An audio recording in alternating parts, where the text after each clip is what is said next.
Tahukah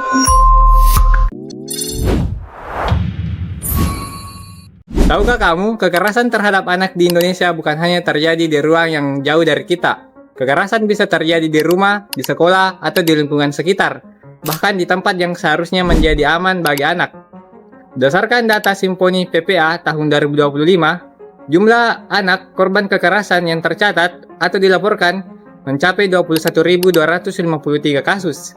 Angka ini meningkat dibanding tahun 2024 yang mencatat 19.628 kasus kekerasan terhadap anak. Namun, angka yang tercatat belum tentu menggambarkan seluruh kejadian yang sebenarnya. Kementerian PPA menyebut bahwa jika dibandingkan dengan data prevalensi jumlah korban yang melapor dan tercatat masih sangat kecil, atau dapat disebut sebagai fenomena gunung es. Kondisi ini semakin relevan ketika publik baru-baru ini dikejutkan oleh kasus dugaan kekerasan anak di daycare Little Aresa, Yogyakarta. Dalam kasus tersebut, aparat menetapkan 13 anggota sebagai tersangka dan laporan sementara menunjukkan 53 anak terindikasi mengalami kekerasan dari total 103 anak yang terdaftar. Karena itu, penelitian ini mencoba melihat kekerasan terhadap anak secara lebih luas. Pertanyaannya, apakah faktor yang mempengaruhi kekerasan anak sama di semua provinsi atau justru berbeda-beda antar wilayah? Selamat datang di Investigasi Statistika. Perkenalkan, nama saya Patenang M, staf bidang riset dan kajian strategis HMJ Statistika FMIPA UNM tahun 2026. Pada video kali ini, saya akan membahas penelitian kami yang berjudul Analisis Faktor-Faktor Kekerasan pada Anak Usia 0-17 tahun di Indonesia tahun 2025 menggunakan metode Geographically Weighted Negative Binomial Regression atau GWNBR. Namun sebelum itu, yuk kita cari tahu terlebih dahulu apa sih itu metode Geographically Weighted Negative Binomial Regression itu. GWNBR adalah metode regresi yang digunakan untuk menganalisis data berbentuk hitungan, seperti jumlah kasus kekerasan anak, ketika data tersebut mengalami overdispersi atau ketika variasinya jauh lebih besar daripada rata-ratanya. Selain itu, GWNBR juga mempertimbangkan aspek wilayah. Artinya metode ini tidak menganggap bahwa pengaruh suatu faktor selalu sama di semua provinsi. Faktor yang berpengaruh di satu provinsi bisa saja berbeda dengan faktor yang berpengaruh di provinsi lain. Misalnya, di suatu wilayah kekerasan anak mungkin lebih berkaitan dengan kemiskinan, di wilayah lain bisa lebih berkaitan dengan perkawinan, kepadatan penduduk, pengangguran, atau faktor sosial lainnya. Karena itulah, GWNBR cocok digunakan dalam penelitian ini sebab faktor-faktor yang melatar belakangi kasus kekerasan anak memiliki kemungkinan pola yang berbeda antar wilayah. Untuk menjawab pertanyaan tersebut, analisis dalam penelitian ini dilakukan melalui beberapa tahapan.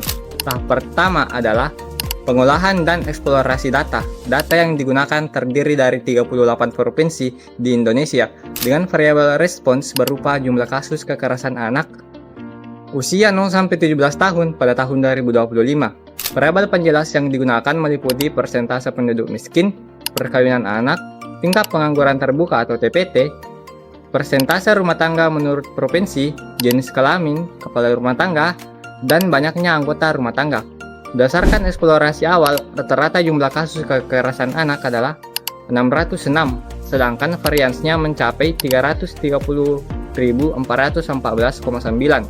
Rasio varians terhadap rata-rata sebesar 544, menunjukkan bahwa data memiliki penyebaran yang sangat besar, di mana ini menunjukkan indikasi bahwa data mengalami overdispersi.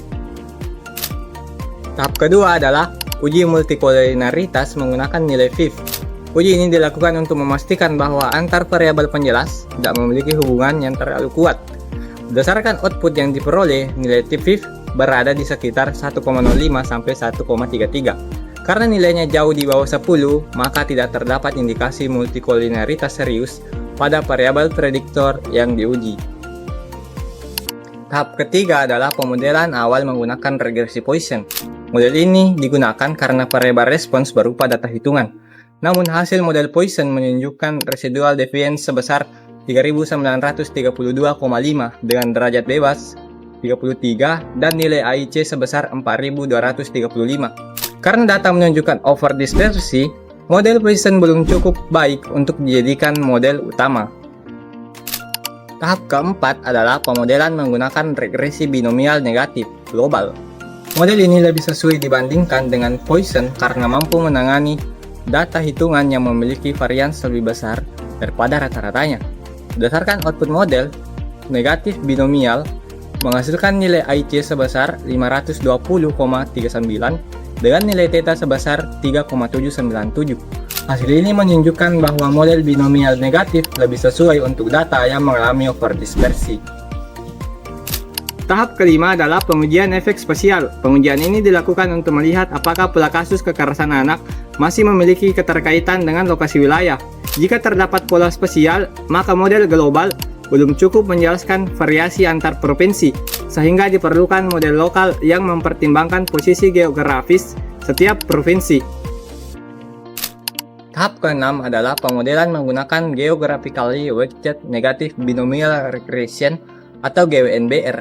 Model ini digunakan karena mampu menangani dua hal sekaligus, yaitu overdispersi pada data, hitungan, dan perbedaan pengaruh variabel antar wilayah.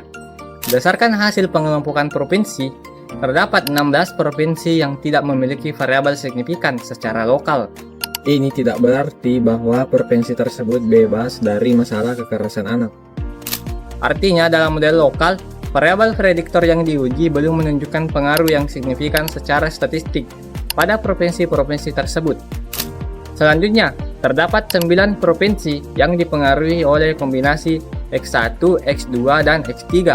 Jika mengikuti urutan variabel dalam penelitian, kombinasi ini merujuk pada persentase penduduk miskin, perkawinan anak, dan tingkat pengangguran terbuka.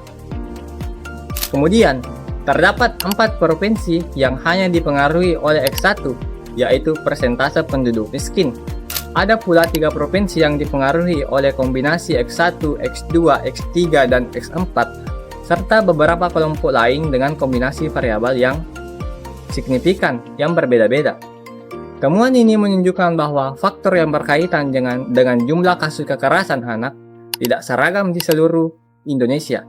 Setiap provinsi memiliki karakteristik yang berbeda-beda, sehingga pendekatan kebijakan juga tidak bisa dibuat sama untuk setiap wilayah.